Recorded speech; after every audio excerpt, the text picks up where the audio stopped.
어떠한 부분의 축이 가장 문제를 만드는지, 사실 그보다 더 중요한 문제는 이러한 축의 엇갈림으로 인해서 문제는 생기지 않았는지, 이 부분이 제일 관심 있는 부분입니다.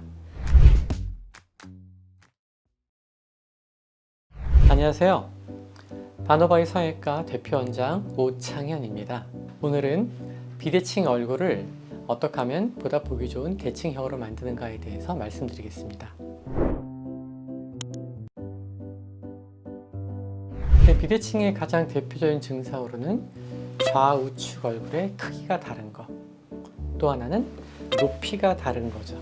크기가 다른 거는 시각적으로 볼륨이 한쪽이 더 크게 느껴지는 경우가 있겠고요. 높이가 다르다고 하면은 양쪽 눈높이, 귀의 높이 혹은 입꼬리의 높이가 달라서 입술이 살짝 틀어져 보이는 그런 형태의 비대칭이 가장 흔히 보이는 비대칭이고요. 그 외에도 사실 좌우가 완벽한 대칭은 없기 때문에 굉장히 다양한 비대칭 현상이 존재하게 됩니다. 크기가 좌우가 다른 경우에는 과연 어느 부분을 교정하여서 보다 보기 좋은 대칭형의 얼굴을 만들까 먼저 판단해야 됩니다. 큰 쪽을 줄이는 것이 항상 정답일 수는 없고요. 오히려 작은 쪽이 문제라면 작은 쪽의 볼륨을 보완하는 방식으로 좌우측의 대칭을 만들게 됩니다.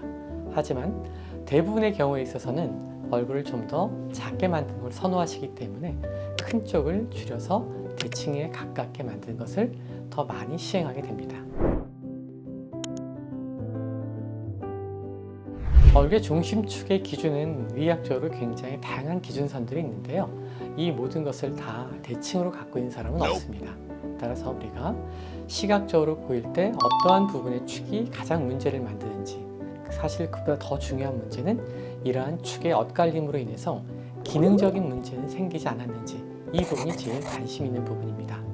기능적인 문제라면 가장 대표적으로 음식을 먹는 저작 기능, 교합에 관련된 이야기가 될 것이고요. 또한 턱관절의 문제가 될 것입니다. 턱관절이 양쪽을 고르게 사용하여서 일정한 방향으로 움직이는 상황이라면 관절에 무리가 적지만, 틀어진 상태에서 관절도 돌아감 정방향이 아니라 약간 토크라는 회전이 생긴 상태에서 입을 벌려야 되는 경우라면 그때는 턱관절의 마모가 심해지기 때문에 이러한 기능적인 문제가 치료 방침을 정하는데 굉장히 중요한 판단 기준이 됩니다. 비대칭이 워낙 다양하기 때문에 짧은 시간에 설명드리기 어려운 점은 있는데요. 앞서 말씀드린 대로 좌우측의 크기가 다른 경우는 훨씬 쉽게 접근이 가능합니다. 골격, 뼈를 움직여서 맞출 것인지, 근육을 조절할 것인지, 지방층의 두께를 조절할 건지는 비대칭을 이루고 있는 사람의 얼굴에 따라 조금씩은 다르겠죠. 좀 더 복잡하게 접근해야 되는 부분이 앞서 말씀드린 중심축이 틀어진 경우에 대한 이야기겠죠. 중심축의 변형은 수직선과 수평축의 틀어짐이겠죠. 수직축에 비해서 수평축이 틀어져 있으면 입꼬리가 삐뚤어져 보이고 웃을 때 살짝 비웃는 것처럼 한쪽 입술이 올라간다든지, 치아를 이하고 거울을 봤을 때 양쪽 송곳치아의 높이가 달라서 치아 자체도 기울어져 있는 모양을 보이게 됩니다. 사실 이런 경우는 양악수술이라는 방식 외에는 다른 방법으로 해결하기는 굉장히 어렵습니다. 그래서 양쪽 턱의 길이를 맞춰주는 방식, 삐뚤어진 교환면을 중심축에 맞게 맞춰주는 양악수술을 통해서 이러한 비대칭을 해결하게 되는데요.